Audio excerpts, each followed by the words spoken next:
Hey guys, here's my trade recap for today, May 20th, Wednesday.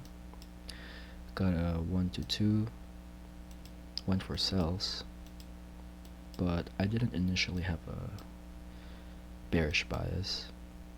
Actually, I was neutral.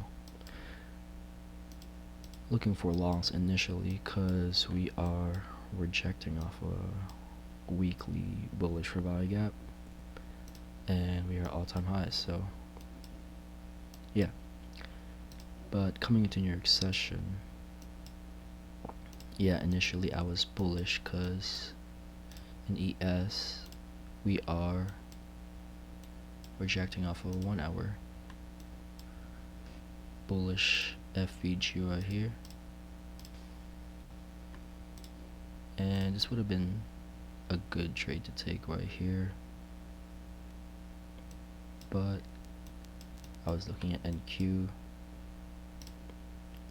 enter off of this 1 minute IFVG right here, and yeah, that would have been a good trade to take, but I was just looking at NQ, and the FVG on NQ is just too big, so I didn't take this. The RR is less than 1 to 1, and we had previous day highs right here. That we were aiming for if we were to go for that long there. So right after making that initial bullish move up, we swept previous day highs, and I saw that we were about to form a bullish 4 hour gap right here, and alongside that we have also an unmitigated 1 hour gap that we could reject off of to send price higher. So right after sweeping previous day highs,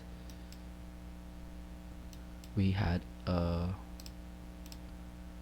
pretty decent trade here, but I missed this trade because we're not rejecting off of any bearish value gap, just a liquidity sweep. But this would have been I'd say a B plus setup, actually an A, maybe an A minus setup, and yeah, this would have been trade of the day, but I missed this. So my plan was to just look for a continuation short into these unmitigated 4 hour and 1 hour gaps.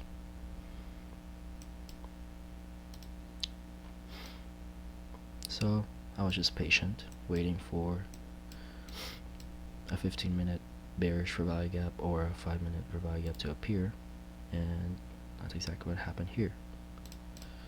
We had a 5-minute bearish for value gap, so my plan was to look for a continuation short into these 4 hour and 1 hour gaps, and then it will send price higher, and that's what we got here. Just waited for a tap back into this 5-minute and then a IFVG setup to appear. So we actually returned back to this 15-minute gap here, bullish, that we tapped into, that we delivered off of New York session, start of New York session. We ended up sending price back into that 5-minute gap. We initially didn't have an IFVG here. That would have been nice right here. An IFVG right there. That would have been A plus for a continuation trade. We tapped back into that 15-minute, send price higher again, and we finally had our IFVG set up right here in the 1 minute.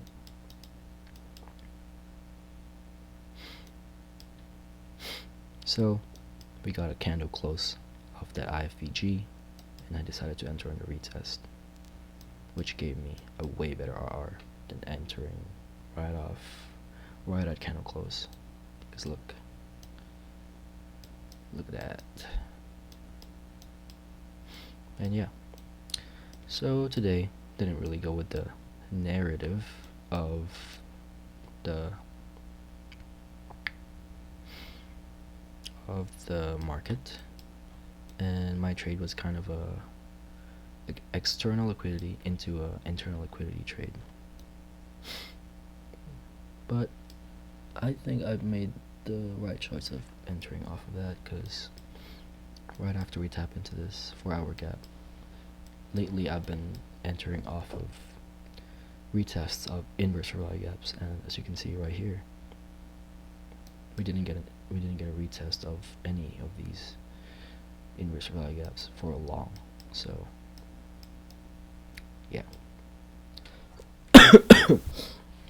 Got my second winning day on the Lucid. Let's get into it. Hopefully I get another payout. Yeah.